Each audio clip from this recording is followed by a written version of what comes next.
The first time Calder saw her, smoke was trailing low through the canyon like a ghost that had forgotten how to die. He'd risen before the sun, as he always did, to check on the southern fence post where the wind liked to break boards loose. But what he found wasn't a fence in need of mending. She was there collapsed beside the east gate, her face streaked with soot, dress torn at the hem, and bare feet blistered raw. Her breath came in small gasps, shallow and scattered, like a bird dying slow. When Calder knelt beside her, the girl didn't cry out or beg for help. She only looked up at him, eyes wide and glassy, stunned, feral. And then her shawl slipped. The burn marks across her back weren't old. Some still wept. He said nothing, only slipped his arms under her slight weight and carried her, careful not to jostle the wounds. She didn't resist, just let her head rest weakly against his chest as he walked the long gravel path back to the ranch house. Calder lived out there alone, high in the hills above Mills Crossing. Folks didn't come out that far unless they had a reason. After the war, he hadn't much use for reasons. His only company was the wind, his horses, and the cold silence of old regrets. But that morning, something shifted. He set her gently down on a spare cot by the hearth and wrapped her in an old quilt. Her face, when the grime faded, looked barely 17. Her hair might have been brown or auburn, hard to tell with the soot. She didn't speak, didn't move much. When he offered her water, her hands shook so badly he had to hold the tin cup to her lips. He asked her name. She didn't answer. That night, he heated a cloth and tended the burns with salve. She winced, but not from the sting. He could see that. She flinched from nearness, like someone who learned that touch only meant more pain. Calder didn't press her, just cleaned the wounds and left a bowl of stew nearby. In the morning, it was empty. 3 days passed before she rose from the bed. She still didn't speak, but she swept the floors, fed the hens, took to the chores like a child who needed to prove her place. He tried not to hover, but he noticed things like the way she walked, one foot favoring the other, the way she jolted when the stove hissed too loud, the way her eyes darted at shadows that weren't there. Calder made no demands of her. He didn't ask questions, but he watched, quietly piecing together fragments of her silence. On the 5th day, he rode into town for supplies. The storekeeper, Hank Donner, leaned over the counter, voice low. "You hear what Ryland Colt's been up to?" he asked. Calder didn't answer. "They say he's buying up half the valley, forcing out homesteaders. Got men with rifles riding night watch. Even heard tell he's got girls locked up working his kitchens. Some from back east. Runaways or bought off trains. Nasty business." Calder's jaw tightened. He paid for his supplies and left without a word. Later that week, a stranger came riding slow down the ridge, had pulled low and mouth crooked with a snake's grin. He leaned against his saddle and eyed the place with idle curiosity. "You live out here all by your lonesome?" the man asked. Calder didn't reply. "I'm looking for a girl. Slipped out a few days back. House girl, brown hair, quiet type. Might have headed this way." Calder met his gaze without blinking. "Ain't seen anyone." The rider's eyes lingered on the porch, on the laundry line. Then he tipped his hat and turned. But his eyes never stopped watching. That night, the girl stood by the window long after dark, staring into the tree line. Calder lit a lantern and set it near her, not saying a word. She didn't turn, didn't move, but she stayed near him as he sharpened his knife by the fire, and that was something. It was near midnight when she woke him, bare feet padding across the wooden floor, cold fingers tugging at his sleeve. She didn't speak, just pointed toward the back pasture, a glow pulse in the darkness. Calder bolted upright. The barn was ablaze. By the time they reached it, flames had swallowed the roof. The horses screamed inside. Calder kicked the stall doors open, smoke searing his throat, and drove them out, coughing and stumbling through the choking heat. Lina, though he didn't yet know her name, stood at a distance, her fist clenched, eyes wide with something that wasn't quite fear.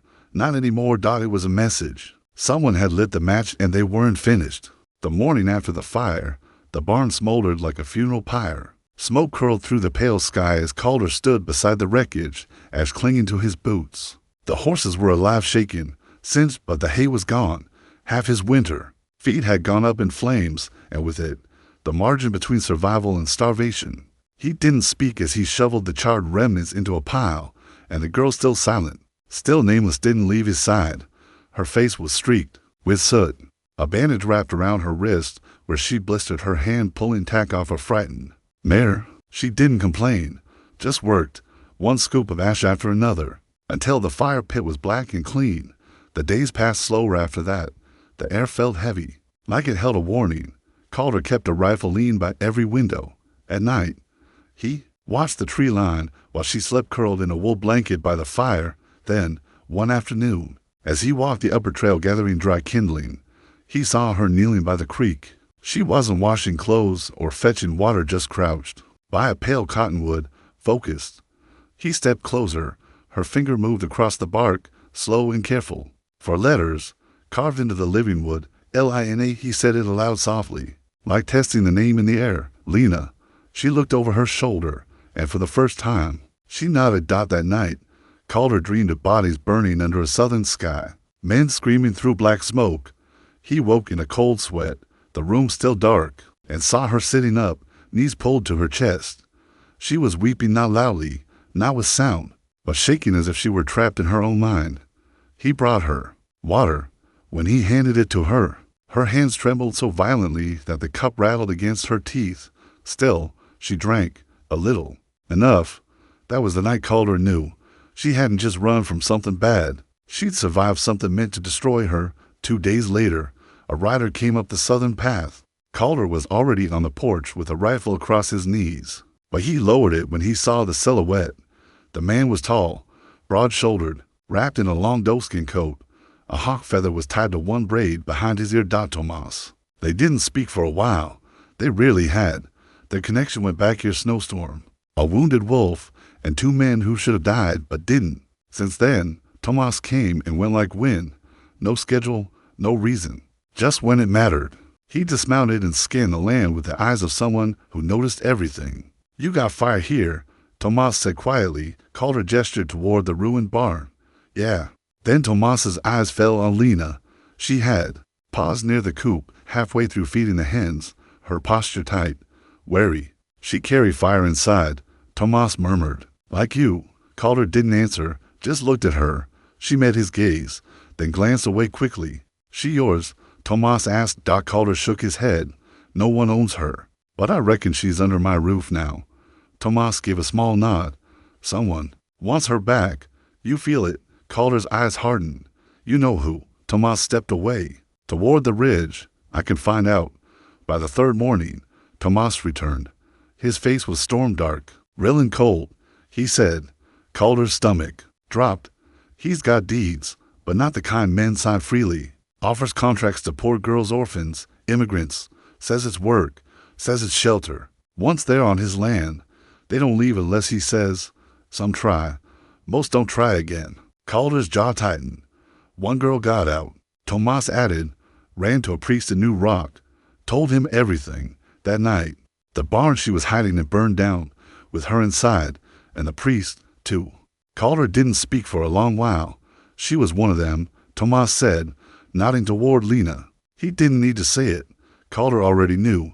The next week passed in slow, cautious rebuilding.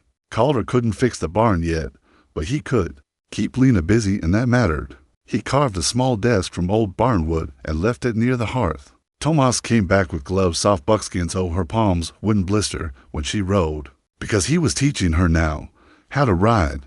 The first time she sat on the saddle, she froze paralyzed, gripping the horn so tightly her knuckles went white. But Calder walked beside her, hands steady on the reins. Tomas followed on foot, murmuring soft encouragement in Shoshone now and then, and after a week she smiled. It was tiny, flickering like a match, but it was there.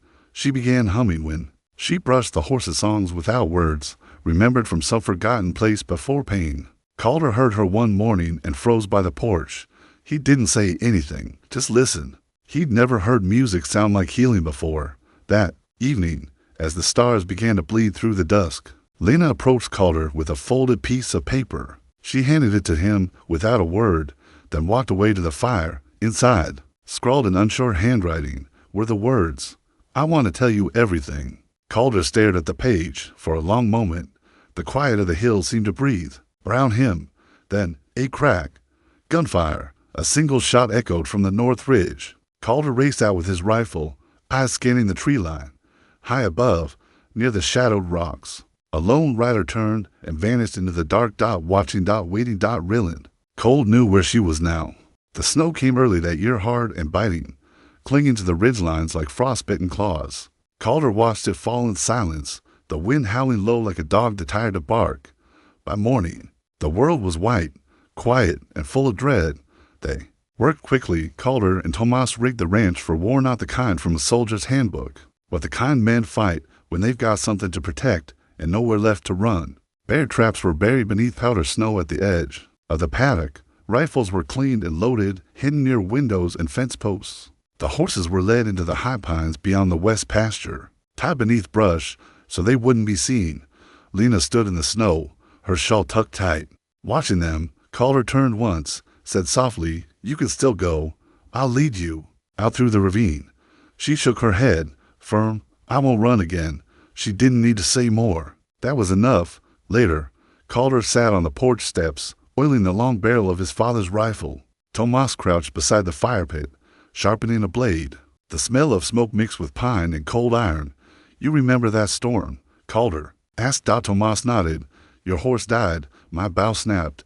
You carried me back," Calder said. "We never talked about that." "No reason to," Tomas replied. "You'd have done the same." Calder looked out toward the woods, the rifle heavy across his lap. "After the war, I stopped standing for anything. I watched wrong happen and said nothing. Figured the world would break itself with or without me." He turned toward Tomas, jaw clenched. "But she's the line I ain't letting them cross." They came at dusk.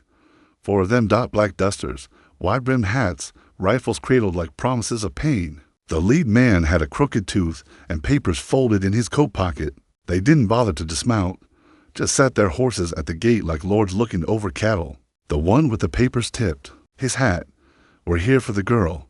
Calder stood inside the gate, shotgun resting easy in his grip. "Don't reckon she's yours to claim. She's a contracted servant under Ryland Colt's authority. We got documentation." Calder held out his hand. The man passed him the papers with a smug grin. Without reading them, Calder tore them, clean down the center, then again and again. He let the scraps fall like snowflakes. "Paper don't mean nothing when blood's involved." The man's smile vanished. "You just made a mistake." "Probably," Calder said. "Now get off my land." They turned their horses slow to slow, letting the threat hang thick in the air. "We'll be back," one called, "and this time we won't be knocking." They disappeared into the trees. That night, Lina sat near the hearth, eyes empty, arms wrapped around her knees. Calder crouched beside her. She didn't flinch, not this time. "He burned my sister alive," she whispered. Her voice was quiet, but it cut like a knife through glass because she said no. She fought. I hid. I ran. The words tumbled out in fragments, bits of horror, buried along. A barn. Screams. The smell of kerosene. Locked doors. Colts. Laughed. Calder didn't say a word. He just reached for her, and this time she leaned in, let herself be held. She cried like a girl who hadn't cried in years, soft, shaking, breaking against him. Calder held her close, his hand resting gently against her back, not pressing, not claiming, just being there. Later, Calder and Tomas sat near the kitchen table, a single lantern burning low between them. "They'll come back with more than riders," Calder said. "Maybe the marshal, maybe fire, maybe worse." Tomas nodded. "And you'll stand?" Calder didn't look away. "I won't die for her." A pause. "I'm ready to live like she matters." At dawn, the sound of hooves broke the stillness. 5 this time, silhouettes against the rising sun. One man at the front rode taller than the rest, shoulders square, coat defined for the frontier. Ryland Colt. The devil had a face now. Beside him rode a man in a star badge, tarnished and tilted. The marshal, but, likely, dirty law, sent to make murder look legal. They paused on the ridge, staring down at the ranch below. And then they began to ride. The 5 riders came slow down the ridge, snow crunching beneath hooves, cold steam rising from flared nostrils. Ryland Colt rode in the lead, chin high, a black coat sweeping behind him like the tail of a vulture. Beside him, the crooked marshal, looked mean-eyed and eager, rifle resting easy on his lap. Behind them, 3 hired guns rode silent, watching, waiting for a reason. Calder stepped out onto the porch. The wind flapped his coat, but his stance was steady, boots planted in the snow like stakes in the ground. Beside the doorframe, Tomas, melted into the shadows, flanking left behind the barn bow strung, arrows notched. Silent, patient. Ryland didn't dismount. "We're taking her," he said. Calder didn't answer right away. Just stepped down from the porch, shotgun in hand, and stopped a dozen paces from the fence. "She's free," Calder said. "Ain't yours. Not anymore. She's property under my contract. Same as the land you're standing on. She's a person. You're trespassing." The marshal raised his rifle. That's when Lina stepped out. The wind caught her braid, whipping it behind her like a flag. Her shawl was gone, only a heavy coat over her shoulders. But in her hand, she held a lit torch, the flame dancing wild against the morning frost. She stood beside Calder, fire blazing in one hand, defiance in her eyes. "Try me," she said. The marshal blinked, hesitated. Then to quick thumps. Tomas's arrows sang from the trees. The first struck the leftmost rider through the shoulder. He dropped backward off his horse, screaming. The second found the gut of the man on the far right. He fell sideways, breath already rattling in his chest. Chaos erupted. The marshal raised his gun. Calder fired first. The blast tore through the man's hand, the rifle clattering to the ground. As blood painted the snow red, Ryland Colt kicked his horse hard, bolting for the canyon. Snow flaring around him. Calder didn't think. He ran past the wounded, past the fire, through the pine break, and down into the white canyon basin. His boots slipped on ice-slick rocks, breath short in the freezing air. But he saw the black tailcoat dart between birches, and he gave chase. Like a wolf scenting blood, they met near the frozen creek. Colt turned, pistol drawn. But Calder was faster. He slammed into him, the two men crashing to the ground, rolling through slush and ice. Fists flying. Colt got one good punch and split Calder's lip. Calder hit him twice, once in the ribs, once in the mouth. "You think she matters?" Colt spat, teeth red. "She's nothing. Trash. No one." Calder grabbed him by the coat front, dragged him up close, and growled through clenched teeth. "She's the only thing keeping my soul warm." He hit him again and again. When it was done, Colt was groaning in the snow, wrists bound with his own belt, a split across his cheekbone. Calder dragged him back, half conscious and bleeding.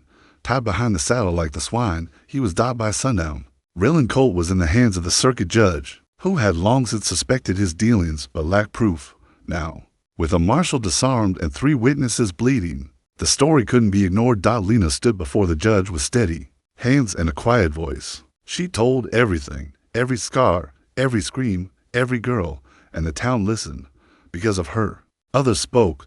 3 more girls were found, one in hiding, one working in silence at a far homestead, another buried shallow behind a burned-out cabin. Survivors. The silence had cracked.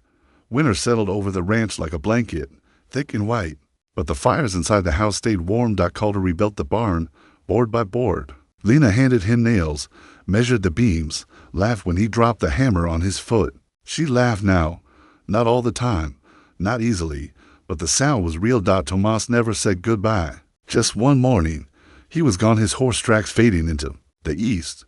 But in the rafters of the new barn, Calder found a single hawk feather, tied in place with rawhide cord. Lina found her way back to drawing. One night, Calder passed the hearth and saw her curled in a chair, pencil dancing across the page. He asked what she was making. She didn't answer, just handed it to him, a tree strong, bare-limbed, but standing in snow. Beneath it, 3 figures. Her, Calder. Tomas. Calder didn't say anything, just nodded and went to stoke the fire. Later that night, as the wind whispered low through the chimney, Lina looked up from the glowing embers.